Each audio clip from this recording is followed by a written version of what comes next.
day doing what I don't want to do before I get 1 hour to do what I like in. And I haven't taken bicarbonate of soda in 35 years. So what's the matter with that? What's the matter with that? Why, suppose we all did it.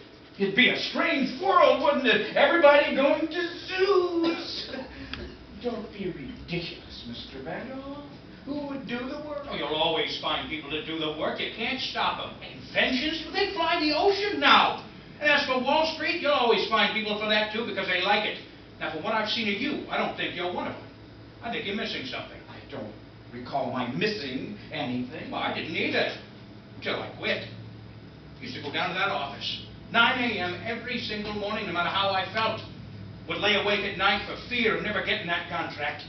Used to get all worked up about the world, too. Used to worry about whether Cleveland or Blaine was going to get elected president. Oh, it seemed awful important at the time, but who cares now? My point is, Mr. Kirby, is that I have had 35 years that no one can take away from me, no matter what they do to the world. You see? Of course I see. But it's a very dangerous philosophy.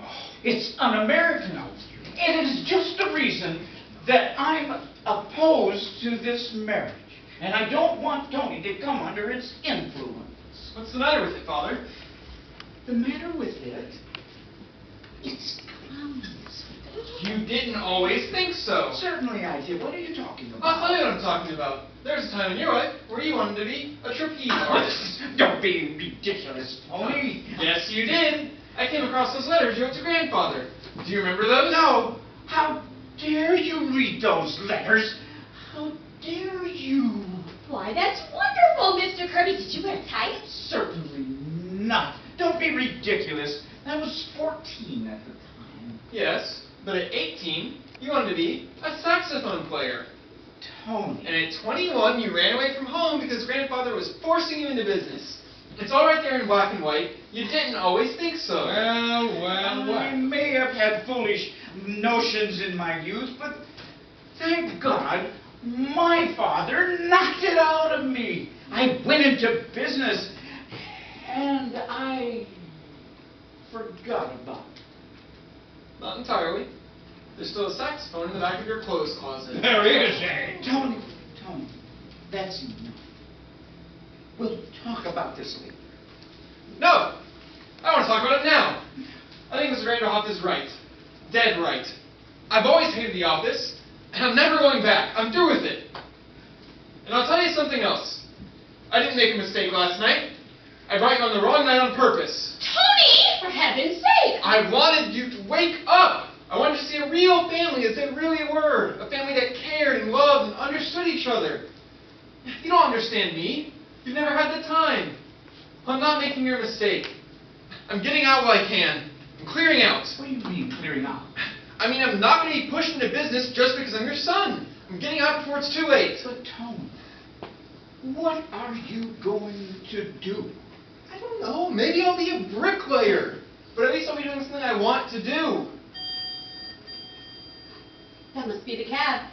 Ed, tell him to wait a minute, will you? All right. Grandpa. Alice, do you mind?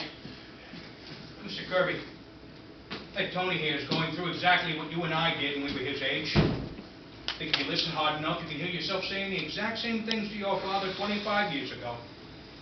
We all get it. We were right. How many of us are really willing to settle when we're young for what we eventually get? And there's only a handful of us that can ever look back and say that we even came close. Now, before they come to clean up that closet, Mr. Kirby, I think maybe you better get a good few hours in on that saxophone, eh?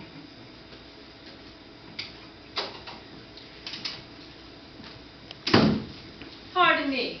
Before I make the blintzes, how many will there be for dinner? Oh, Your Highness, I'm sorry. This is Mr. Anthony Kirby and Mr. Kirby Jr., the Grand Duchess Olga Katrina. What's that? How do you do? Before I make the blintzes, how many will there be for dinner? Oh, I'd make a whole stack of them, Your Highness. You never can tell. Great. The Tsar always said to me, Olga, do not be stingy with the blintzes. Who did you say that was? Oh, that's the Grand Duchess Olga Katrina. She's making dinner. Oh? Oh, and speaking of dinner, why don't you and Tony both stay, huh? Oh, yes, Mr. Kirby, please stay. We have all that food that we were going to eat tomorrow night. I mean, tonight. What do you say, Mr. Kirby? Huh? It'll give us all a chance to get to know each other better. How about it, Father? Can we stay for dinner? Well, if you want to, I'd be glad to. If Alice will call away that cab, Mr. Vanderhoff? What do you say, Alice? Looks like a pretty good crowd. Don't you think you ought to stay for dinner? Alice, I'm staying for dinner.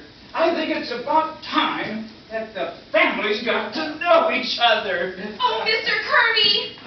Tony! Darling. Grandpa, you're wonderful. Oh, I've been telling you that for years. Grandpa, here's another letter for you. It was in the icebox. What? Oh, the government again. Oh. How do you do, Mr. Kirby? How do you do? Miss Sycamore, if you'd step into my office, I'd like to do a little dictating. I'd better tell that cab. Oh, well. What is it, Grandpa? Well, the government apologizes. I don't know him a nickel. What? It seems I died 8 years ago. What do you mean, Grandpa? Hey, remember that milkman buried under my name? Yes. Well, I just told the government that they'd made a mistake and that I am Martin Vanderhoff Jr. So they apologized, and I may even get a refund. Why, Grandpa, you're an old crook. Sure. How did you say that you... Tonight, my friend, you going to eat Hello there. How do you do? Fine, thank you. What has happened? He's relaxing. That's right, Ed. Play something. Everything will be ready in a minute. Come on, everybody, dinner's ready! Empty, stop the empty. You feel like Russian food, Mr. Kirby. Oh, but you must be careful of your I indigestion. really don't have indigestion.